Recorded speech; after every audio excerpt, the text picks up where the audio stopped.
War III Context. Now, I'm going to go back to 1945. I'm not going to give figures. I'm not going to give sources. I'm going to explain this to you. You can think I made it all up if you want, or I got it on a YouTube video. I'm not concerned about this. All this stuff that I'm going to tell you can be checked. In 1945, we had just went through the most hellacious experience in human existence since the Mongol invasion. The Mongol invasion was arguably worse, all right, or the Roman invasion, but I don't know. I'm just saying it was pretty effing bad.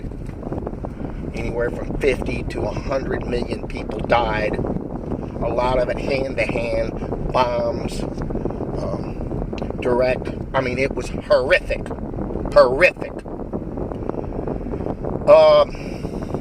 And the U.S. won. And the interest behind the U.S. had won. The people who control the U.S. won. So what did they do? They had to make everybody happy. So they said, well, we'll help you all build up, but we get to print the money. We get to do everything. It's all about us. And they set up a money system where they had a gold-based system, but after a fashion where if you had so many dollars, it would match so many marks, so many francs, what have you. There was a system. And at that time, Franklin Delano Roosevelt had met with King Faisal, and he made an agreement that if oil was bought, it had to be bought in dollars. So you had a dollar and a gold-based system. So after a fashion, gold is based on, gold and the dollar are subservient to oil. But this is about oil. The economy is oil at this time, right? So that is the main struggle of this.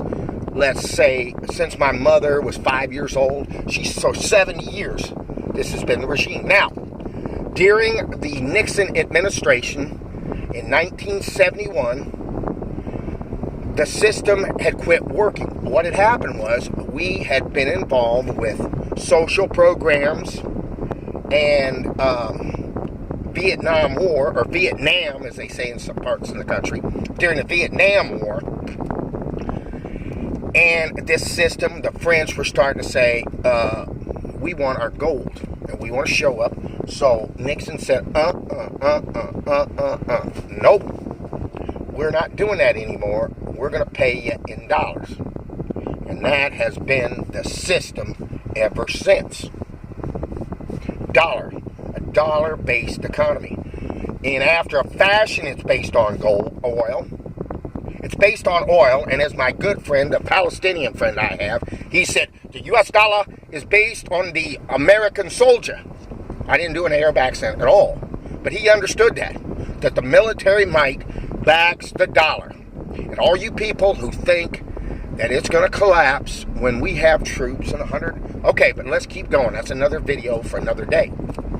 Okay, so now, what has happened since then? In around 1992, our puppet, Saddam Hussein, who had made all these agreements, who had agreed to sell us blah, blah, blah, he'd made an agreement with us, just like King Faisal, to sell in because we were supposedly, he was tired of doing that. He was tired of getting screwed. All his oil was going to somewhere else. So he said, well, we're going to start selling in euros.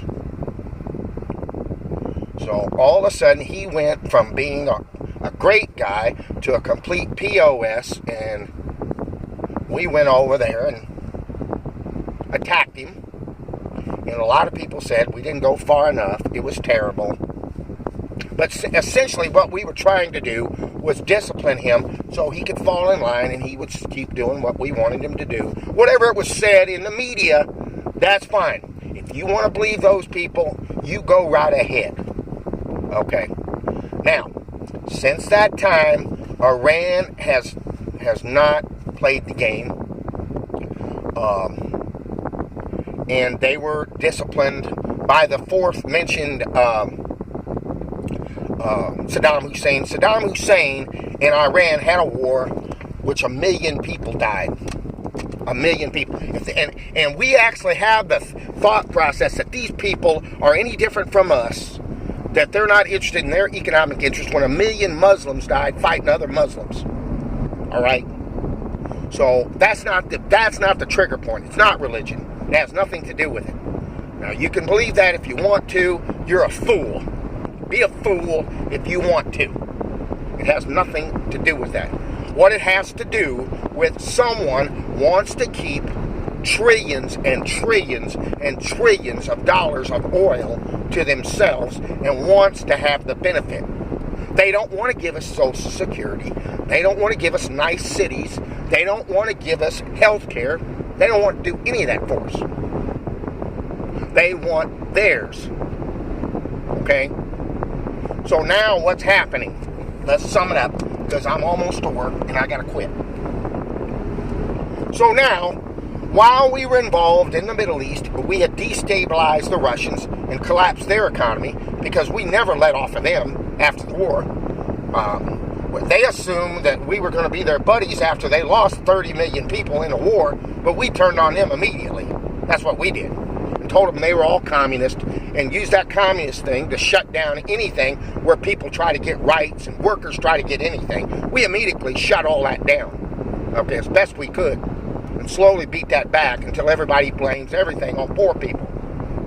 So anyway, long story short, while that goes on, Vladimir Putin somehow rises up and starts figuring out they got oil, and he starts bringing up oil.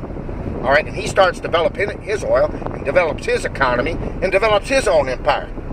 Okay, I mean, he's not a saint, but he understands that he don't want his country to be like Saudi Arabia and be completely blown up. He knows what happened there. I mean, not Saudi Arabia, I apologize. Saudi Arabia is with us. We protected them. They live like kings. I'm sorry, Iraq. He don't want to be Iraq. He don't want to be impoverished. All right? So anyway, Russia, China, Iran, India, a little bit. I don't know about how much they're with us. But all these countries have said they're tired of getting pushed around, and they're forming their own company and their own money, and they're raising up, and they're still way behind, but they don't have the massive debts that we have. They don't have the problems, and this is going against each other, and it's coming to a head. And I don't know how it's all going to come out. I really don't. I'm just telling you, that's the context. Peace!